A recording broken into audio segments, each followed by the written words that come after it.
أعوذ بالله من الشيطان الرجيم بسم الله الرحمن الرحيم الحمد لله رب العالمين والصلاة والسلام على رسولنا الكريم محمد وعلى آله وعلى أصحابه وعلى من تبعه إلى يوم الدين وأما بعد اللهم لا علم لنا إلا ما علمتني إنك أنت العليم الحكيم وأما بعد hurmatli ağayın bауырлар, hurmatli жамағат, hurmatli көрермендер. Бүгінгі тоқталып кетейін деп отырған мәселеміз ол мұсылманның келесі бір мұсылманға деген ақылары болады. Соның мұсылманға деген ақысы 7 болады. 7 ақысы бар. Мұсылманның мұсылманға деген 7 ақысы бар. Нұсратул Муттақин Ар-Рияду Солихин кітабында мына бір хадисте былай деп келеді. Ан Аби Умарата Ал-Барра ибн Азиб радияллаху анхума قال أمرنا رسول صلى الله عليه وسلم بسبعين. Аби Умарадан Al-Barra ibn Azib'тің баласынан келген мына бір хадисте пайғамбарымыз саллаллаху алейхи ва саллям бізге мынаны әмір етті дейді. Енді бұл қазіргі айтайын деп жатқан дүние жалпы біздің қазақтың салт дәстүрінде өзінің болмысында біздің тіпті әдет ғұрпымызға да сіңіп кеткен дүние.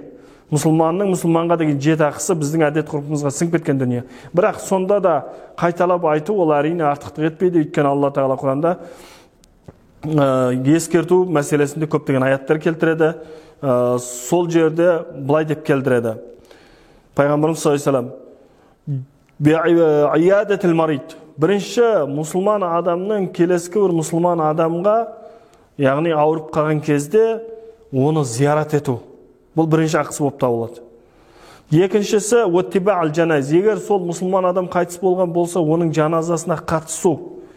Үшінші ақысы мұсылманның мұсылманға деген ташмиятул атис. Егер мұсылман адам түшкіретін болса, екінші адам естіп тұрған болса, бірінші түшкірген адам түшкіріп болғаннан кейін әлхамдулилля деп айтқаннан кейін екінші адам оны естіп тұрса, ярхамакумуллах.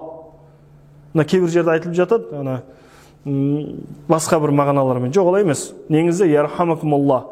Қазақша мағынасы Алла саған рахмат қылсын деген мағынаны білдіреді. Әлхамдулилля дегеннен кейін келесі бір адам ярхамакумулла дейді. Алла саған рахмет етсін. Сонда жаңа түшкірген адам дұғаны ары қарай жалғастырып, Алла сізге және бізге барлығымызға рахмат етсін деп жалғастырады дұғаны. Солай толықтайды.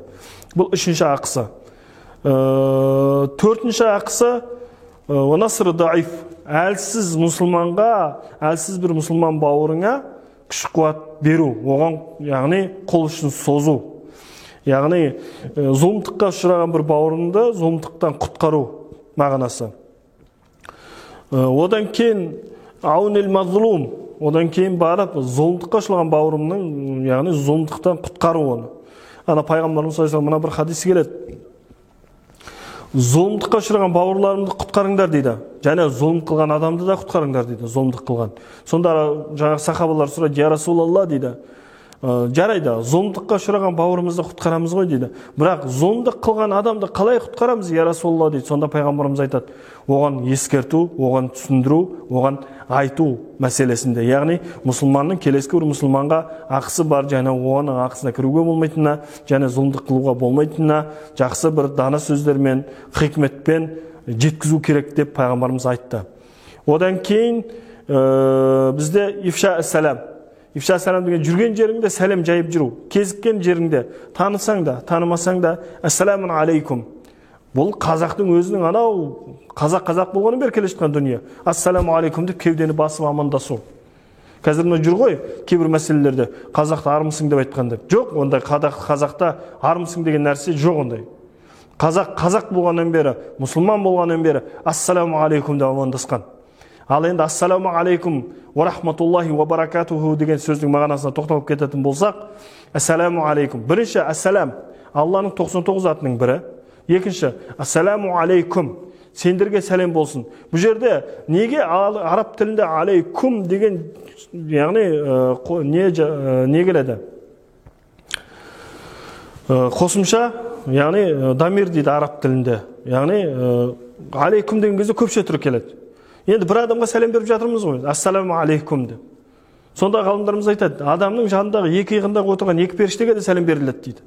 Және жанындағы жынға да сәлем берілген мағына білдіреді дейді. Яғни ассаламу алейкум. Бұл көпше түрде. Көпше түрде жалғанған жалғау. Жақсы.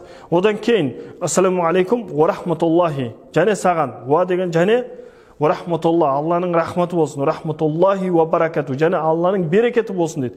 Қараңыз, қандай әдемі дұға. Қазақ болғаннан бері осылай амандасқан. Пайғамбарымыз саллаллаху алейхи айтады, егер сендерге біреу сәлем берсе дейді, дәл солай сәлемін қайтарыңдар дейді. Егер сендерге одан да жақсы берсе, сәлемін одан да жақсы қайтарыңдар дейді. Яғни біреу ассаламу алейкум десе, сіз оған ва алейкум ассалам ва рахматуллахи ва баракату деп айтыңыз. Өйткені ассаламу алейкум десе 10 сауап.